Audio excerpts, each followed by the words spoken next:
반갑습니다. 백동희 목사입니다. 오늘은 예수님교회 공사판 새벽예배 46번째 시간입니다. 갈라디아서 4장 6절에서 9절 말씀 같이 한번 보겠습니다. 너희가 아들이므로 하나님이 그 아들의 영을 우리 마음 가운데 보내사 아빠 아버지라 부르게 하셨느니라. 그러므로 네가 이후로는 종이 아니요 아들이니 아들이면 하나님으로 말미암아 유업을 받을 자니라. 그러나 너희가 그때에는 하나님을 알지 못하여 본질상 하나님이 아닌 자들에게 종노릇하였더니 이제는 너희가 하나님을 알 뿐 아니라 더욱이 하나님이 아신 바 되었거늘 어찌하여 다시 약하고 천박한 초등학문으로 돌아가서 다시 그들에게 종노릇하려 하느냐. 아멘. 하나님의 자녀가 된다는 것은 기독교의 굉장히 독특한 개념입니다. 세상의 신과 인간의 관계와는 달리 하나님은 아버지와 아들로서의 인격적인 관계를 형성하고 있는 것이죠. 로마의 신들을 보면 그들도 인간처럼 서로 질투하고 또 사랑하기도 하고 또 심지어는 서로 전쟁을 일으키기도 하는 것이죠. 이런 신들은 그저 자신의 뜻과 자신의 의지대로 세상을 쥐락펴락 그렇게 하려고 합니다. 그래서 신이라기보다는 절대적인 힘과 권력을 가진 어떤 악동이라고 생각하는 편이 더 나을지도 모르겠습니다. 믿지 않는 사람들은 이렇게 물을 수 있을 것입니다. 세상의 신과 하나님이 다른 것이 뭐냐라고 그렇게 말합니다. 하나님은 친히 아들을 보내어 인간의 죄를 대신하여 십자가를 지시기까지 인간에 대한 하나님의 그 사랑을 확실히 증거하신 분이죠. 그뿐 아니라 죄인의 신분에 있던 사람을 아들의 자리까지 끌어올려 주시는 분이죠. 신이라는 존재가 뭐가 부족해서 이런 사랑을 인간에게 주려고 하시겠습니까? 오직 기독교의 하나님만이 사랑으로 충만하신 분이기 때문에 그렇게 하실 수 있는 것이죠. 8절을 한번 보십시오. 너희가 그때는 하나님을 알지 못하여 본질상 하나님이 아닌 자들에게 종노릇하였더니, 본질상 하나님이 아닌 자들, 다시 말하면 당시의 헬라 문화권에서 일반적으로 신으로 섬겼던 제우스나 아폴로 같은 그런 우상들을 말하는 것이죠. 그런 우상들을 신이라고 섬기면서 자신들은 종노릇할 뿐이었다는 것이죠. 하나님을 알지 못했을 때의 갈라디아 교인들의 모습이 바로 이런 생명 없는 우상을 섬기면서 수고하고 헌신했다는 말입니다. 그런데 이제는 하나님을 알기 때문에 더 이상 그럴 이유가 없고 그럴 필요도 없는 것이죠. 그런데 다시 본래대로 그런 우상의 종으로 돌아가려고 하는 그 갈라디아 교인들을 보면서 사도 바울은 안타까운 마음으로 이야기를 하고 있는 것입니다. 9절을 한번 보십시오. 이제는 너희가 하나님을 알 뿐 아니라 더욱이 하나님이 아신 바 되었거늘 어찌하여 다시 약하고 천박한 초등학문으로 돌아가서 다시 그들에게 종노릇하려 하느냐.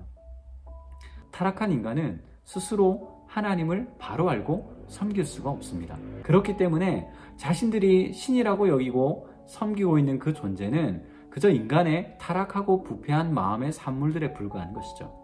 그래서 로마서 1장 23절에서는 이렇게 이야기하고 있는 것입니다. 썩어지지 아니하는 하나님의 영광을 썩어질 사람과 새와 짐승과 기어다니는 동물 모양의 우상으로 바꾸었느니라. 썩어질 우상과 하나님의 결정적인 차이는 바로 9절에 나와 있는데요. 무엇입니까? 바로 하나님이 우리를 알고 계신다라는 것입니다. 하나님이 아신 바 되었다는 것은 단순히 지식적인 알미 아니라 이것은 인격적인 깊은 교제를 통해 알아가는 그러한 전인격적인 그러한 알을 말하는 단어입니다. 사랑하는 성도 여러분, 하나님께서 여러분을 알고 계시다는 것이 얼마나 구체적이고 실감나는 은혜인지 다음 영상을 보면서 한번 생각해 보시기 바랍니다.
우리는 이 우주 공간에서 결코 점도 찍히지 않는 미약한 존재일 뿐 아니라 그저 이런 공간에서 갑자기 사라진다고 해도 하나도 이상할 것이 없는 그러한 존재라는 것이죠. 그런데 온 우주를 창조하신 하나님께서 우주의 점도 안 되는 그 존재를 아신다고 말씀하시는 거예요. 아시되 그냥 아시는 것이 아니라 우리의 머리털까지도 세시고 계시다고 말씀하시는 거죠. 누가복음 12장 7절 말씀. 너희에게는 심지어 머리털까지도 다 세신 바 되었나니 두려워하지 말라. 너희는 많은 참새보다 더 귀하니라. 우리의 머리털까지도 세고 계신 그분이 우리가 믿는 하나님이라는 것이죠. 코로나가 우리를 아무리 뒤덮고 있어도 하나님의 섭리 아래 있고 우리는 하나님의 사랑에 둘러싸여 있는 그야말로 하나님으로부터 사랑을 받고 있는 존재라는 사실을 기억하시기 바랍니다. 우리의 상황을 잘 알고 계신 하나님께서 계시니 결코 지금의 상황에 절망할 필요가 없고 또 두려워하지도 마시고 주님의 일하심과 그 계획하심에 오늘을 맡기시는 여러분이 되시기를 주님의 이름으로 축복합니다. 기도하겠습니다. 사랑하는 하나님 아버지, 하나님은 우리의 머리털까지도 세시고 우리의 상황과 환경을 누구보다도 잘 알고 계시는 분인 줄 믿습니다. 우주에 비하면 먼지조차도 되지 않는 그런 미약한 존재인 나 자신을 하나님께서 알고 계신다고 말씀하시니 그것이 얼마나 큰 은혜인지 다시 한번 깨닫게 됩니다.